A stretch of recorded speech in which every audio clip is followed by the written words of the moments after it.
1. 전쟁의 목적은 백전백승이 아니다. 손자는 이렇게 말했다. 전쟁은 부득이한 경우 일으키는 것이다. 전쟁을 일으킨다면 최선의 방법은 적국을 온전하게 두고 항복을 받는 것이다.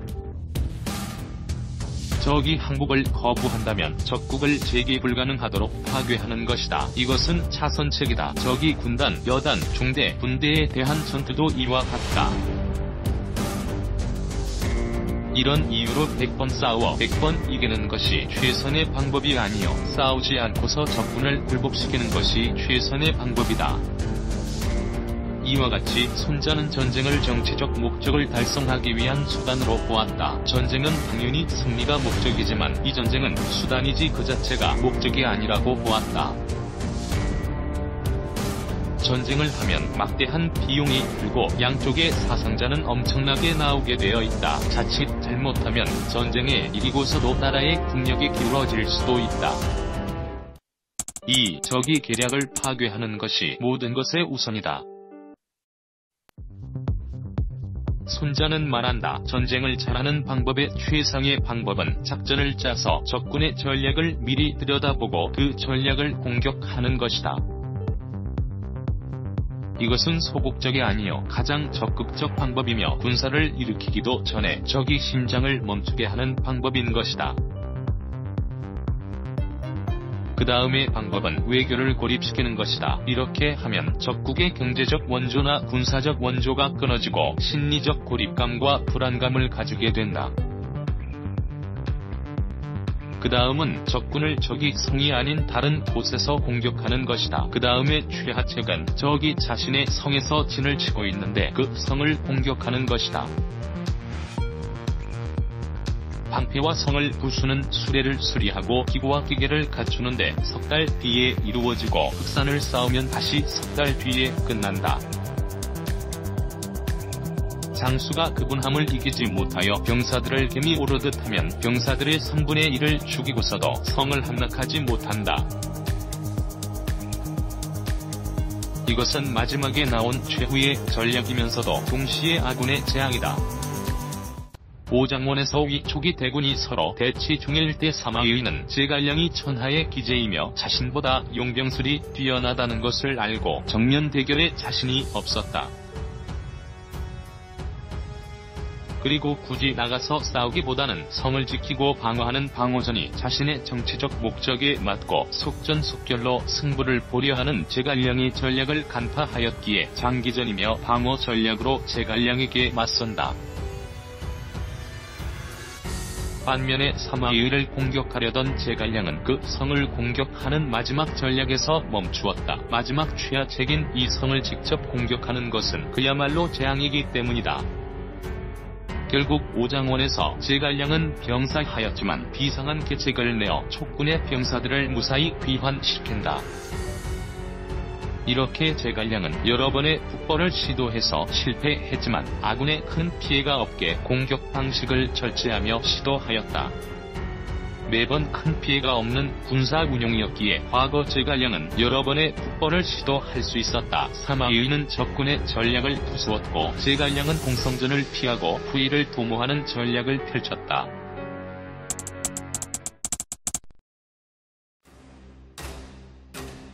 전략을 잘 세우는 장수는 전투를 하지 않고서 적군을 항복시키고 성을 공격하지 않고서도 적군의 성을 함락하며 장기전을 펴지 않고서도 적국을 멸망시킨다.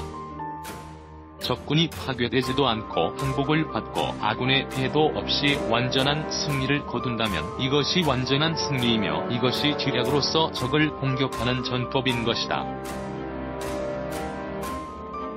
직접 공격해야만 하는 입장에 들어섰다면 다음의 원칙을 따라야 한다. 1. 아군의 병력이 적군의 병력보다 10배가 되면 적군을 포위하는 전략을 쓰면 승리한다. 2. 아군의 병력이 적군의 5배라면 정면 공격하라. 3. 아군 병력이 적군의 2배라면 적군의 세를 분리시켜 약화시키고 공격한다. 아군의 수가 적군의 수와 동일하다면 최선을 다하여 용감히 싸우는 쪽이 승리한다. 5. 아군의 병력이 적군보다 작다면 후퇴해야 한다. 6. 승산이 없다면 전투를 피하라. 피하지 않는다면 적군의 포로가 될 뿐이다. 피하고 난 후 전면전을 하지 않고 게릴라 전투 등 다른 방식으로 대처해야 한다. 많은 적국의 군사들은 적국의 비용일 뿐이다. 장기전으로 가져가면 적국은 전쟁의 비용 때문에 후퇴할 수도 있고 게릴라전으로 하면 적들은 피곤이 쌓이게 되고 두려움에 휩싸일 수 있다. 한나라의 유방을 보자. 이 사람은 후퇴 영수라고도 할 수 있다. 초나라의 항우와 자주 전쟁을 벌였으나 자주 패하였다. 그리고 잘 후퇴하였다. 그리고 다음을 기약하며 다시 전력을 보강하고 다듬는다. 결국 역발산 기계세라는 명성의 서초 패왕 항우를 죽이고 천하를 제패한다. 베트남 전쟁에서 패한 미국을 보라. 미국은 병력과 화력 국가의 경제력이 모두 베트콩들보다 월등했으나 적과의 전면전을 피하고 게릴라전으로 공격하면서 후퇴하는 베트콩의 장기전, 심리전에 패배하였다. 전쟁의 승패는 병가지 상사라 했다. 즉 전쟁에서 승리와 패배는 항시 일어난다. 승리하고서 우쭐할 것도 없고 다른 위험을 대비해야 한다. 또한 패배했다고 의기소침하지 말고 다시 전력을 다듬고 후위를 도모하라는 것이다. 인생도 이와 같으니 패배하였다고 포기하지는 말아야 한다.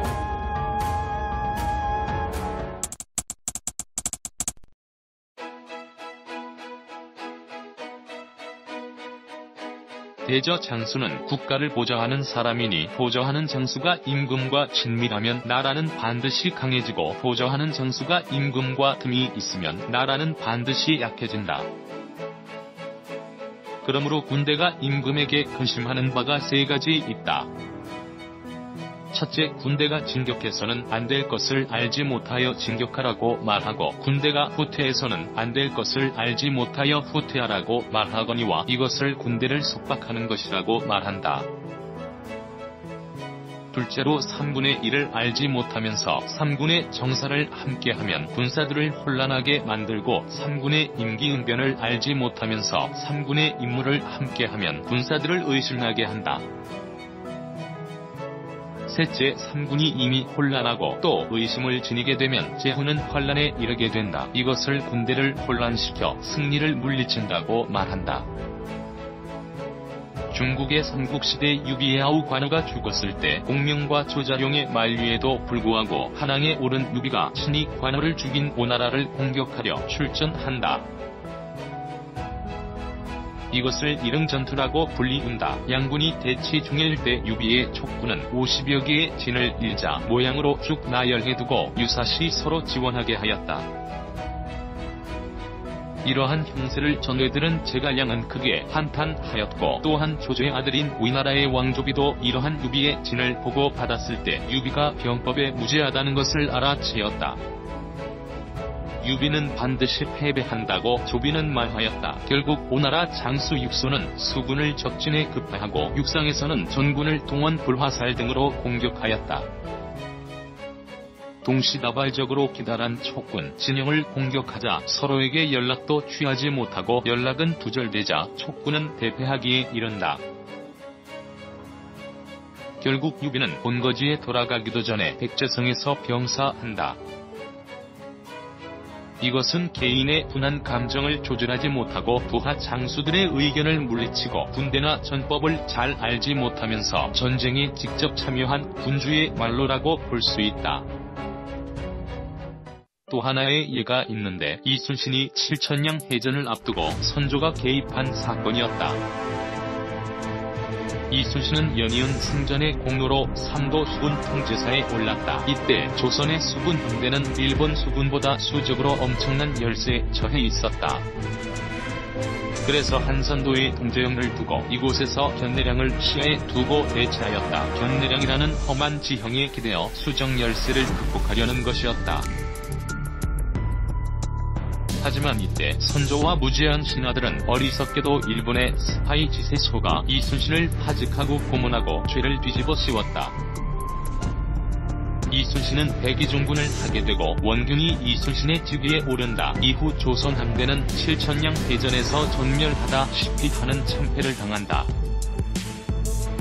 이것은 바로 손자가 말한 장수와 군주의 사이가 친하지 않기 때문이고 군주가 3분의 1을 모르면서 간섭하여 3분을 혼란에 빠뜨린 결과이다. 그 후 다시 상도 휴군 통제사에 오른 이순신이 일본을 무찌르지 않았다면 지금 존스 TV도 일본어로 이 영상을 제작하고 있을지도 모른다.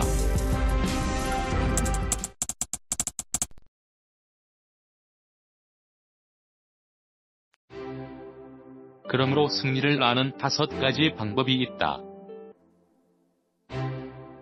첫째, 아군과 적군이 전략을 평가하여 싸울 것인가 싸우지 않을 것인가를 아는 장수는 승리한다. 둘째, 병력의 많고 적음에 따라 용병을 할 줄 아는 장수는 승리한다. 셋째, 군주와 백성이 일치단결하면 승리한다. 넷째, 자국의 군대가 만반의 준비를 갖추고 적군의 약점을 간파하는 장수는 승리한다. 다섯째, 장수가 능력 있고 군주가 간섭하지 않고 그를 믿고 맡기면 승리한다. 그러므로 이렇게 말할 수 있다. 적을 알고 나를 알면 100번 싸워도 위태하지 않고 적을 알지 못하고 나를 알면 한 번 이기고 한 번 지며 적을 알지 못하고 나도 알지 못하면 싸울 때마다 반드시 패한다. 재미있게 보셨나요? 우리가 익히 많이 들었던 지폐지기 백전백승은 절대 틀린 말이란 것을 알 수 있습니다. 지폐지기 백전불패라고 해야 맞는 군요. 나를 알고 적을 알면 100번을 싸워도 위태롭지 않다라는 말입니다. 적을 섬멸하는 것이 전쟁의 목적이 되어서는 안 된다는 말씀입니다. 또한 싸우기도 전에 승패를 예견할 수 있다는 손자 선생의 말씀 정말 대단하시네요. 전쟁의 병법을 떠나 우리의 일상에 투영할 수 있는 지혜로운 명언들입니다. 오늘도 승리하는 하루 되세요. 건강하시고요.